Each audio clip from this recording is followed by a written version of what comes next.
اعوذ باللہ السمیع العلیم من الشیطان الرجیم بسم اللہ الرحمن الرحیم وَلَقَدْ اور البتہ تحقیق اوحینا الی موسیٰ ہم نے وحی کی موسیٰ علیہ السلام کی طرف ان اسری بعبادی کہ میرے بندوں کو رات کے وقت لے کر چلو۔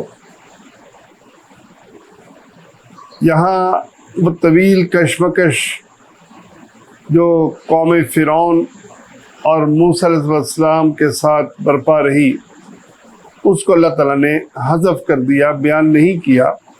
اس کا تذکرہ سورۃ الاعراف کے اندر اللہ نے کیا اور وہاں تفصیل موجود ہے کہ کس طریقے سے اللہ نے قوم فرعون کو سمجھانے کے لیے ان پر مختلف عذاب بھیجے، اور ان عذابوں میں سے عجیب و غریب عذاب تھے۔ وہ ایک عذاب سے تنگ آ جاتے اور پھر آ کر موسیٰ علیہ السلام سے کہتے کہ تو اللہ سے دعا کر یہ عذاب ٹل جائے، اس کے بعد ہم بنی اسرائیل کو تیرے ساتھ جانے دیں گے، ہم بھی ایمان لے آئیں گے۔ لیکن جو ہی اللہ کی رحمت سے اور موسیٰ علیہ السلام کی دعا سے وہ عذاب ٹلتا، وہ دوبارہ اپنے وعدے کی خلاف ورزی کرتے تو کچھ عرصے بعد اللہ دوسرا عذاب بھیجتا۔ سورۃ الاعراف میں اس کی تفصیل موجود ہے۔ تو یہ عذاب اور یہ کشمکش کا ایک طویل عرصہ، اس عرصے میں فرعون کی قوم پر حجت تمام ہو گئی، انہیں بات پوری طرح پہنچ گئی اور وہ سمجھ کر اس کے باغی بن گئے۔ اس موقع پر پھر اللہ کا فیصلہ ہوا، موسیٰ علیہ السلام کو حکم دیا کہ مصر سے ہجرت کر جاؤ، بنی اسرائیل کو ساتھ لے کر تم مصر چھوڑ دو اور دریا کو عبور کر جاؤ۔ تو یہ دریا کے راست کی طرف انہیں حکم دیا کہ چل پڑو۔ ان میں اکثریت تو بنی اسرائیل ہی کی تھی، لیکن کچھ وہ لوگ بھی تھے جو فرعون کی قوم کے تھے اور وہ ایمان لے آئے تھے۔ تو وہ جادوگروں کے بارے میں مفسرین کا یہی خیال ہے کہ وہ فرعون کی قوم کے تھے۔ بہرحال موسیٰ علیہ السلام کے ماننے والوں کو اللہ نے ہجرت کا حکم دیا، اور یہ بڑا اہم مرحلہ ہوتا ہے۔ ہجرت کے بعد جب نبی کسی بستی سے چلا جائے پھر اس بستی پہ عذاب ہی آیا کرتا ہے۔ تو اللہ نے حکم دیا موسیٰ علیہ السلام کو کہ رات کے وقت میرے بندوں کو لے کر چلے جاؤ، اور پھر فرمایا فَاضْرِبْ لَهُمْ طَرِيقًا فِي الْبَحْرِ يَبَسًا، راستے میں دریا آئے گا اور اس دریا کو عبور کرنے کے لیے اس میں اپنی عصا مارنا، اس کے اندر راستہ بن جائے گا خشک۔ تو تم یہ نہ گھبراؤ کہ سمندر ہمیں، دریا ہمیں راستہ نہیں دے گا، آگے دریا ہوگا، پیچھے فرعون ہوگا اور ہم تو بس پکڑے جائیں گے۔ تو وہ اس کی تم فکر نہ کرنا، دریا تم ایسے عبور کر جانا۔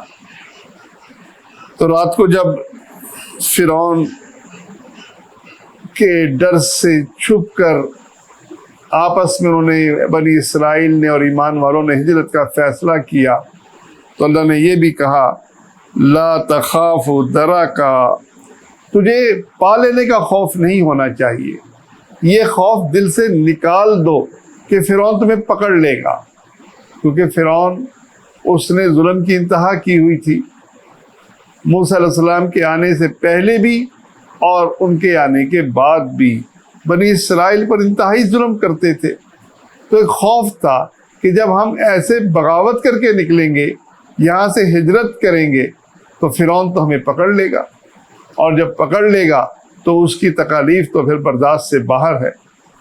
تو اللہ نے کہا کہ تمہیں پا لینے کا خوف نہیں ہونا چاہیے، ولا تخشا، اور نہ ان سے تو ڈرے گا، تجھے ڈرنا بھی نہیں چاہیے۔ فرعون کی اب معاملہ ختم ہو چکا، اس پر تو اللہ کا عذاب آنے والا ہے۔ فَأَتْبَعَهُمْ پس پیچھا کیا ان کا فرعون بجنودہ، فرعون نے اپنے لشکر کے ساتھ، جب انہیں خبر ملی کہ بنی اسرائیل ایسے رات کے وقت چپکے سے نکل گئے تو فرعون کو اور اس کے درباریوں کو سخت غصہ آیا۔ فرعون اپنے لشکر کو لے کر ان کے پیچھے چل پڑا، اور ظاہر ہے وہ پیدل تھے، اتنی تعداد میں تھے، اور یہ گھوڑوں پر سوار۔ جلدی ہی انہوں نے ان کے قریب پہنچ گئے۔ آگے دریا تھا، پیچھے فرعون کا لشکر تھا۔ اللہ کے حکم سے یہ موسیٰ علیہ السلام نے دریا میں عصا مارا، راستے بن گئے، خشک راستے بن گئے، اور بنی اسرائیل جو ہے ان راستوں سے پار ہو گئے۔ فَغَشِيَهُم مِّنَ الْيَمِّ مَا غَشِيَهُم، ڈھانپ لیا سمندر نے جس نے بھی ان کو ڈھانپ لیا۔ تو یہ اس راستے سے بنی اسرائیل پار ہو گئے، اور بنی اسرائیل کے پیچھے فرعون غصے میں اور جذبے میں بغیر سوچے ان راستوں پر چل پڑا جو خشک راستے بنی اسرائیل کے تھے۔ اور جب اس کا پورا لشکر اس دریا کے اندر پہنچ گیا، پہلے سے لے کر آخری انسان تک، تو اللہ تعالیٰ نے اس کے پانی کو روا کر دیا، اس کی لہروں نے ان سب کو غرق کر دیا، ان کو ڈھانپ لیا ان لہروں نے جس نے ڈھانپ لیا انہیں، تو شدید عذاب میں مبتلا ہوئے۔ فرعون جب ڈوبنے لگا تو وہ پھر پکارنے لگا کہ میں موسیٰ اور ہارون کے رب پر ایمان لایا، لیکن اللہ نے اس وقت کا ایمان قبول نہیں کیا۔ انہوں نے کہا اب مہلت ختم ہو چکی، اب تجھ پر عذاب کا کوڑا برس چکا، اب تو دریا میں غرق ہو گیا۔ بلکہ اعلان کیا کہ اب تیرے جسم کو ہم بچا لیں گے تاکہ تو عبرت کا نشان بن کر رہے۔ تو فرعون اور اس کا لشکر وہ اس دریا میں ڈوب گیا۔ وَأَضَلَّ فِرْعَوْنُ قَوْمَهُ، فرعون نے اپنی قوم کو بھٹکا دیا۔ وَمَا هَدَىٰ، اور اس نے ان کی رہنمائی نہیں کی۔ کسی قوم کا قائد، اس کا حکمران، اس کا پہلا فرض یہ بنتا ہے کہ قوم کو صحیح راستے پر لے کر چلے، قوم کو ہدایت کے راستے پر چلے۔ یہ امارت بڑا مشکل مرحلہ ہے، اس لیے رسول اللہ صلی اللہ علیہ وسلم ابو ذر غفاری کو کہتے ہیں رضی اللہ تعالیٰ عنہ، کبھی امیر بننے کی خواہش بھی نہ کرنا، دو آدمیوں کا امیر بھی نہ بننا، تو کمزور انسان ہے۔ اور آپ صلی اللہ علیہ وسلم فرماتے ہیں کہ جس حکمران نے قوم کے ساتھ اچھا طریقہ اختیار کیا، ان کی رہنمائی کی، ان کو غلط راستوں سے بچایا، تو ان کے ساتھ جنت میں ہوگا۔ اور جس شخص نے قوم کے ساتھ دھوکہ کیا وہ پھر جہنم میں جائے گا۔ اس لیے فرعون نے قوم کی صحیح رہنمائی نہ کی، ان کو راستے پر نہیں چلایا، اور وہ ان کو گمراہ کر دیا۔ دیکھیے حکمران اور لیڈر، اس کی مثال بالکل ایسے ہے جیسے کہ ریوڑ ہے۔ ریوڑ کا ایک رکھوالا ہوتا ہے، وہ رکھوالا ان ریوڑ کی حفاظت کرتا ہے۔ ایسے ہی بالکل قوم کے حکمران اور قوم کے رہنما وہ قوم کی حفاظت کرتے ہیں، قوم کو صحیح راستے پر لے کر چلتے ہیں، وہ اپنا مقصد حل نہیں کرتے۔ جو صحیح حکمران ہیں، جو جنت میں جانے کے حقدار حکمران ہیں، وہ قوم کے ساتھ انصاف بھی کرتے ہیں، ان کی رہنمائی بھی کرتے ہیں، اور غلط راستوں سے ان کو بچاتے ہیں۔ اور جو فرعون تھا اس نے ان میں سے کچھ بھی نہ کیا، قوم کو گمراہ بھی کیا اور ان کو ہدایت سے دور بھی کیا۔ فرعون وہاں غرق ہو گیا، یہ معاملہ بھی ختم ہو گیا۔ اس کے بعد اللہ تعالیٰ بنی اسرائیل کو اپنے کچھ انعامات یاد کراتا ہے، اور انعامات یاد کرانے کا مقصد یہ ہے کہ دیکھو یہ تم پر میں نے انعامات کیے، اور اس لیے کیے کہ تم میرے شکر گزار بندے بن جاؤ۔ تمہارا فرض بنتا ہے کہ تم میرے شکر گزار بندے بنو ان نعمتوں کے بدلے میں۔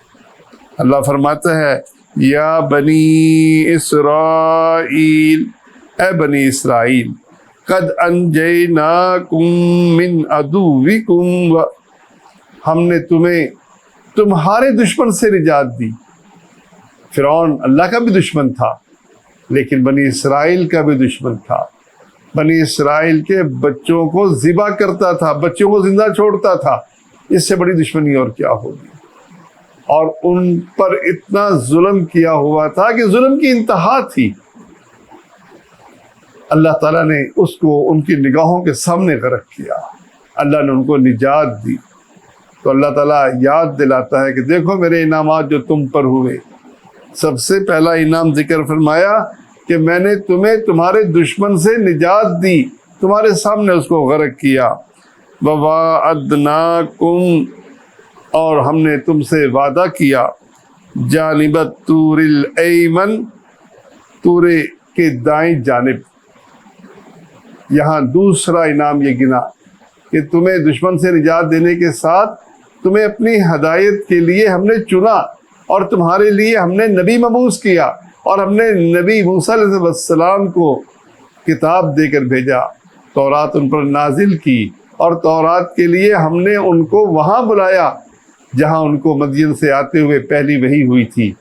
وہ مقدس وادی میں ہم نے ان کو بلا کر اپنی کتاب ان کو دی۔ تو یہ بھی اللہ کا ان پر انعام تھا کہ ان کی ہدایت کے لیے ان کو ایسے نہیں چھوڑا، بلکہ باقاعدہ اپنے احکامات ان کو لکھ کر دیے کہ یہ میرے احکامات ہیں۔ تو ان احکامات کی یاد دہانی کرائی، اور پھر فرمایا وَنَزَّلْنَا عَلَيْكُمُ الْمَنَّ وَالسَّلْوَىٰ، اور ہم نے تم پر من اور سلوہ نازل کیا۔ یہ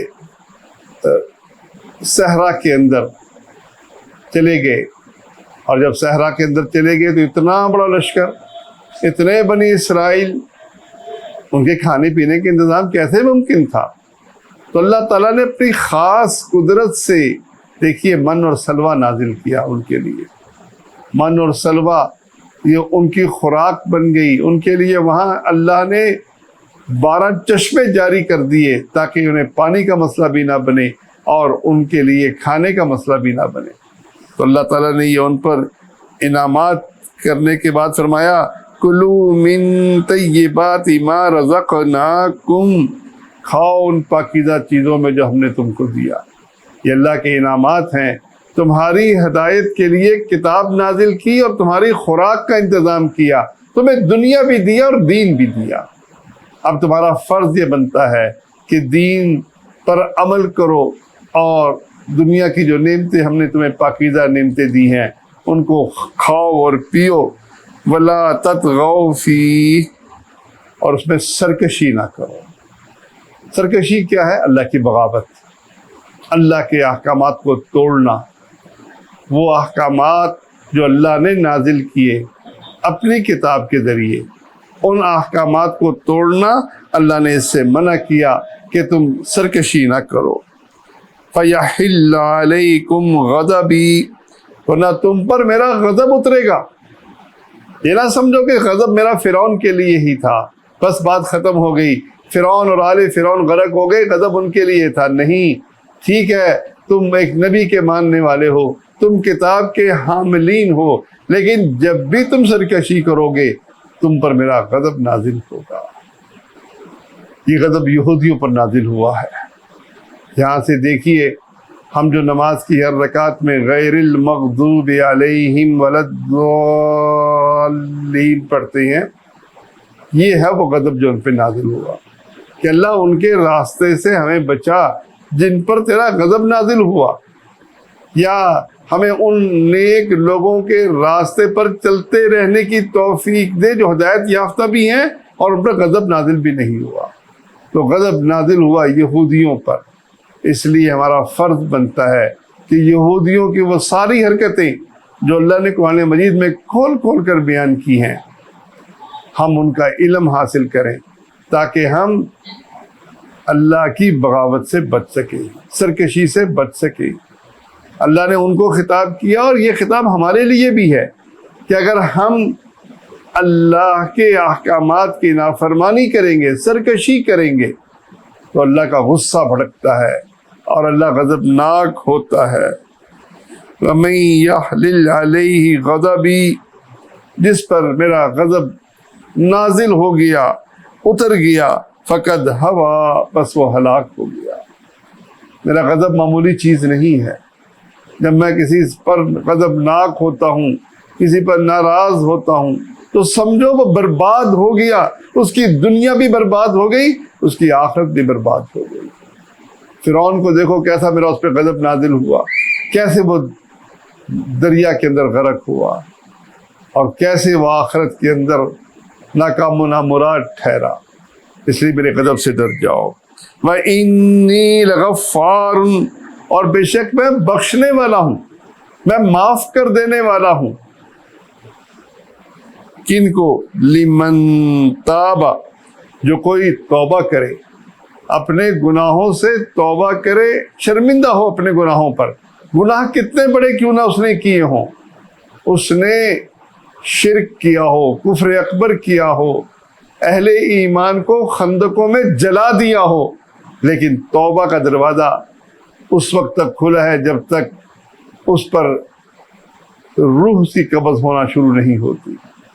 تو جب روح قبض ہونے لگ جائے، جب حلق کو نرخلے کو پہنچ جائے، تو پھر اس کے بعد اس کے لیے توبہ نہیں ہے۔ تو اللہ فرماتا ہے کہ میں بخشنے والا ہوں اس کو جو اللہ کے آگے جھکتا ہے، توبہ کرتا ہے۔ اور توبہ کا مطلب یہ ہے کہ وہ اپنی غلطی پر نادم ہے، اور غلطی پر نادم ہو کر وہ اللہ سے معافی مانگتا ہے، اور پھر یہ عزم کرتا ہے کہ میں یہ گناہ نہیں کروں گا آئندہ۔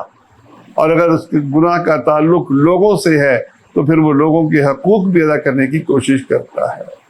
تو میں مہربان ہوں، بخشنے والا ہوں اس کے لیے جو جس نے توبہ کی، وآمن وعمل صالحا، اور جو ایمان لایا اور عمل صالح کی۔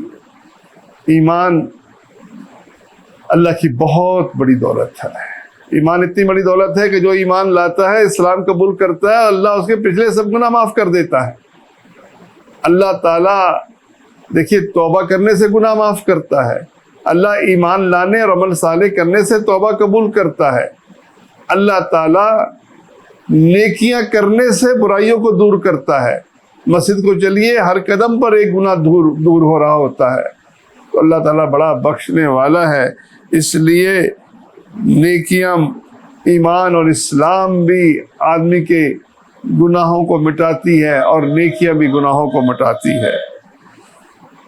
ثم اہتدی، پھر وہ صراط مستقیم پر، ہدایت پر گامزن رہا، یعنی اس نے رسول کی پیروی کی، اللہ اور اس کے رسول کے احکامات کے مطابق زندگی بسر کی۔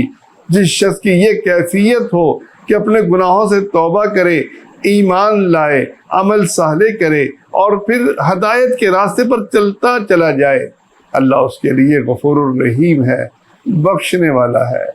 اللہ ہماری خطاؤں کو بھی معاف فرما یا رب ذوالجلال، ہم سخت گناہگار ہیں، ہمارے گناہوں کو معاف فرما، ہم سے بھی درگزر کا معاملہ فرما، آمین یا رب العالمین۔